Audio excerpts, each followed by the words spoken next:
रामनगरी अयोध्या में श्री राम जन्मभूमि तीर्थ क्षेत्र ट्रस्ट के अध्यक्ष मणिराम छावनी पीठाधीश्वर महंत नृत्य गोपाल दास के 86वें जन्मोत्सव पर संत सम्मेलन का आयोजन हुआ।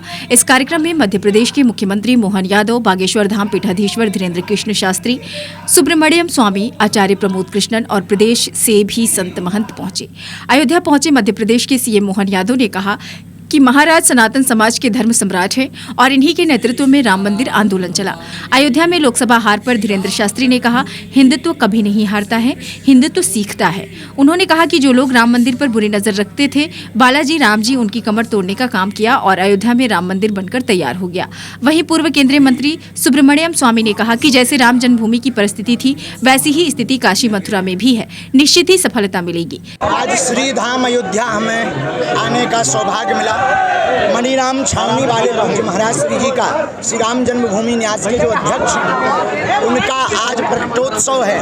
इस प्रकटोत्सव के पावन दिवस पर हम सब परम पूज्य जगतगुरु जी, रामलला सदन वाले परम पूज्य श्री राघवाचार्य जी महाराज जी और हनुमानगढ़ी के महंत पूज्य श्री राजूदास जी महाराज, सब संतों के साथ महाराज श्री जी का आशीर्वाद लेने आए। महाराज जी, काशी और मथुरा को आप कैसे देखते हैं? अपने राम मंदिर का चित्र किया है। जैसा राम मंदिर बना, वैसे ही काशी और मथुरा में भी भव्यता होगी, धर्म विरोधियों की ठिठुरी बढ़ेगी। लेकिन अयोध्या वासियों को कुछ लोग गाली दे रहे हैं, जिसकी निंदा अति प्रिय मोह अवध के वासी, राम जी को सबसे ज्यादा प्रिय अयोध्यावासी हैं।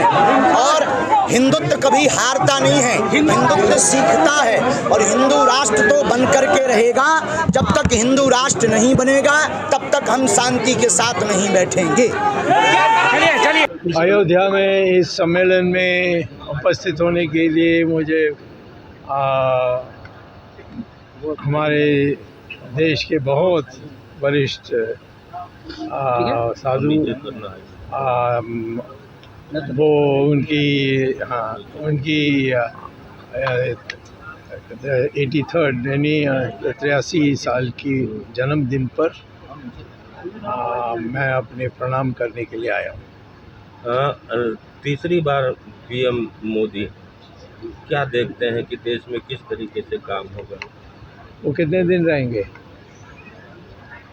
ये तीसरा दिन तो उन्होंने हमारी भारतीय जनता पार्टी के संसद सदस्य की मीटिंग में तो उन्होंने अनुमति नहीं ली। सिर्फ 2 लोग बाहर से लाए और 4-5 लोगों को बिठा कर उन्होंने कर दिया है। तो अभी तो मैं ये कहूँगा कि कुछ दिखता नहीं है, क्योंकि पार्टी के तरफ से तो कुछ ना मीटिंग हुई, ना संगठन के तौर पर मीटिंग हुई, ना, और सब मनोनीत है। तो इसमें इन्हीं लोगों को उलझन में समझ में नहीं आती क्या होने वाला। वैसे चुनाव तो हारे थे, इसमें तो दो राय नहीं।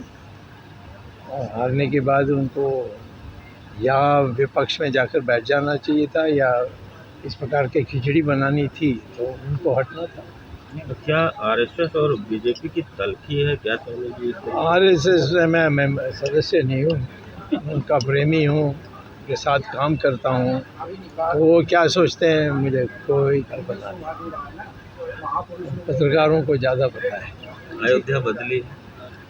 तो बहुत बदल रही है और प्रसन्न है। और क्योंकि मैंने ही अशोक सिंघल के कहने पर कोर्ट में जाकर ये कहा कि ये एक अभूतपूर्व विषय है कि सारे हिंदू सोचते हैं राम वहाँ पैदा हुए और ये मस्जिद की बात करते हैं। ये हमारी मूलभूत अधिकार है, उस पर कोर्ट ने फैसला दी थी। ठीक। और 2 और को देना है, एक मथुरा का और एक काशी का। उसके बाद मैं समझता हूँ कि जो बाकी मान्य मस्जिदें टूटे गए, उसमें ये स्थिति जो है, उस जो जगह है वो उसी जगह पर ही हम मंदिर बना सकते हैं, ऐसा कोई हमारा नियम नहीं है। तो वो सारे जो 40,000 हैं वो हमारे इधर उधर जगह में दोबारा बना सकते हैं।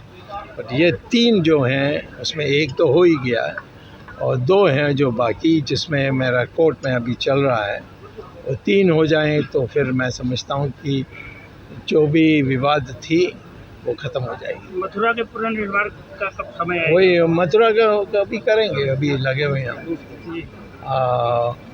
मैं बहुत तेज़ी से लग जाऊंगा तो मोदी कहेगा मैंने किया, जैसे यहाँ किया राम मंदिर में उनका कोई योगदान नहीं था, परंतु उन्होंने कहा कि मैंने किया और यहाँ आकर सारा मेला कर दिया।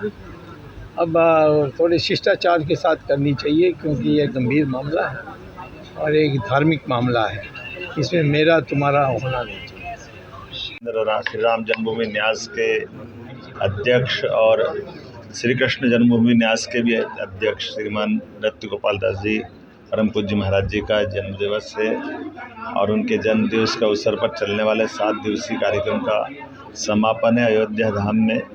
हमने अपनी आंखों से देवताओं को तो नहीं देखा है, लेकिन ऐसे दिव्य पुरुषों को देखकर आभास होता है कि देवता का स्वरूप क्या होगा, उनका जीवन क्या होगा।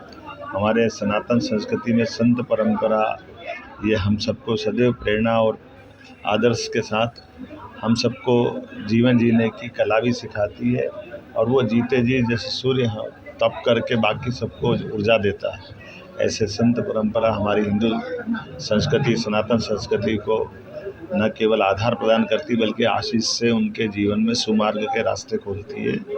उनके जन्मदिवस के अवसर पर मैं शामिल हुआ। मेरे साथ हमारे पूर्व मंत्री पूर्व सांसद श्रीमान जयभान सिंह पवैया जी भी मौजूद हैं। हम सब मिलकर के मध्य प्रदेश की धरती से आज अयोध्या उत्तर प्रदेश की धरती पर आए हैं। मैं अपना सौभाग्य मानता हूं कि महाराज जी के जन्मोत्सव पर मुझे बोलने का आने का मौका मिला है। मैं परमात्मा से कामना करता हूं वो शतायु हों सहस्त्रायु हों और जो उनका अपना जीवन है वो पूरा देश जाने और उनके जीवन के विविध अच्छे प्रसंगों को हम सब सदैव अपने जीवन भर स्मरण भी रखेंगे और उम्मीद करते हैं कि उनका जो न्यास का दूसरा न्यास का काम है, अपनी आँखों के बाद भगवान जब राम अयोध्या में मुस्कुरा रहे तो हम महाराज जी से कामना करेंगे बहुत जल्दी भगवान कृष्ण को मुस्कुराने का मौका अयोध्या से मथुरा में दिलवाएंगे। मेरी अपनी ओर से एक बार फिर उनके प्रति शुभकामना बधाई। सर पूरी की पूरी सीटें मध्य प्रदेश में आपने जीत ली, तीसरी बार लगा आनंद आ गया। इसमें भगवान का आशीर्वाद है, महाराज जी का आशीर्वाद है, जीत का जश्न तो है ही है। लेकिन अभी तो मैं अयोध्या धाम में दर्शन करने भगवान के आया था और महाराज जी के जन्मोत्सव में बधाई देने आया हूँ। मेरी अपनी ओर से यशस्वी प्रधानमंत्री के नेतृत्व में जो चुनाव लड़ा गया है, हम सब अब साक्षी बन चुके हैं। तीसरी बार मोदी जी की सरकार बनी है और यथायोग्य जिसने जहाँ जैसा योगदान देना था सबने योगदान दिया और पूर्ण बहुमत की सरकार के साथ एनडीए सरकार चल रही है। उसके यश गौरव, उसके अपने रोज नए समाचार। कल ही खरीफ की 14 फसलों का एमआरपी जो बढ़ाई गई है, ये किसान वर्गों के लिए बहुत बड़ी सौगात है। उसके 2 दिन पहले बनारस से किसान सम्मान निधि डाली है। परमात्मा करे मोदी जी के हाथ में ऐसे ही यश मिलता रहे और पूरा देश मुस्कुराता रहे।